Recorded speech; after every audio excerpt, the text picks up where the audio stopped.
Next up for the 2 years term, Brad Kurz.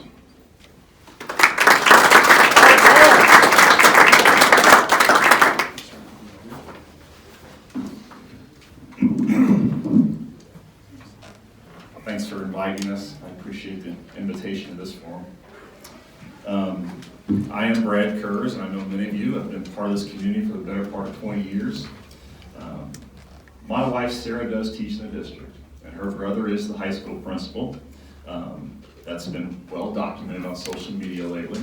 They missed a few, though, because I've got a third cousin that also teaches in the middle school. And there are 5 members of my wedding party that are employees of the district. About a dozen folks that are employed at the district right now were students of mine. And there's one middle school teacher that I played basketball against in high school that elbowed me in the face and gave me a black eye. I'm still bitter about that too. So there are conflicts of interest all over the place, you're right.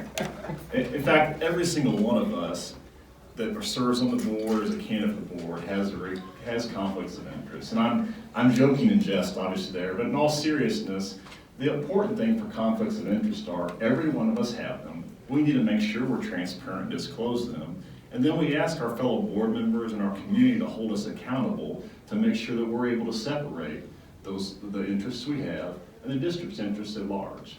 You know, the question really comes down to it is, do you, the folks that know me and have seen me serve in the community, believe that I have the integrity to do what it takes to serve our school board despite having a wife and a brother-in-law that works in the district? If you don't think I can, I'm okay with that. Don't vote for me then. But if you do think that I have the integrity and the moral capacity to do that, then I'd appreciate your support. You know, if you do consider yourself open-minded, I'll let you know exactly why I did file to serve. We have had a full calendar year of working through COVID-induced complexities.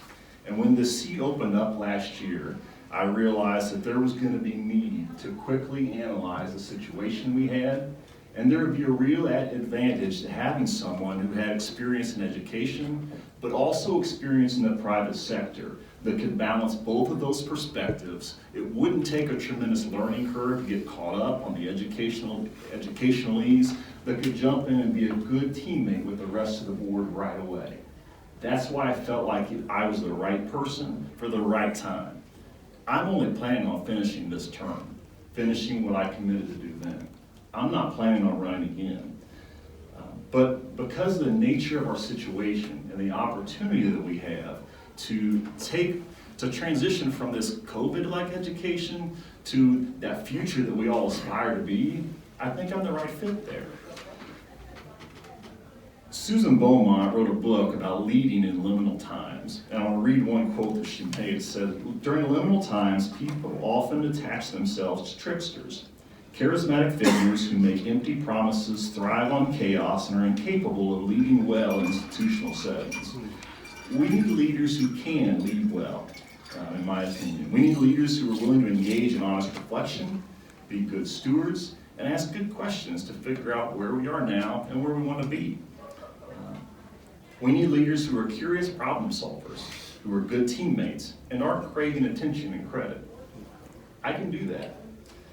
Some of you may wonder if I can push back, if I disagree with the administration because I've been accused of having too many ties with our current administration.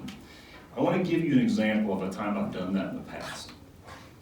A while back, the boys' swim program was canceled at Hannibal High School because of lack of interest. There were a few years there were no swim team at all. I was at the YMCA one day and overheard 2 teenage boys talking about how they didn't think it was fair there's a girls' swim team and not a boys' swim team. I had no stake in that game, but I told those boys, I said, if you want to brainstorm some ideas on what you can do, let me know.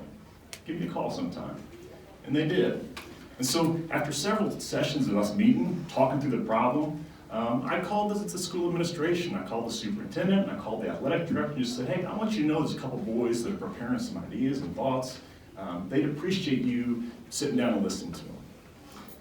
I made sure they weren't caught off guard, but I also helped to work to make sure these young men were prepared to solve their own problems. And so I'll fast forward and won't bore you all the details, but those 2 young men represent Hannibal High School at the state swim meet this year. I don't tell you that because I want credit for it. I tell you that because I wanted to give you an example that my integrity is enough that when I do think students are being treated wrongly, I'll work to correct it. I won't do it out in front of the public for credit, or for attention. I'm gonna do it because it's the right thing to do. Every day when I drop my kids off at school, I tell them 4 things. Kind and respectful, strong and courageous. That's how I'll lead on this board if I'm given a chance. I'd appreciate your vote.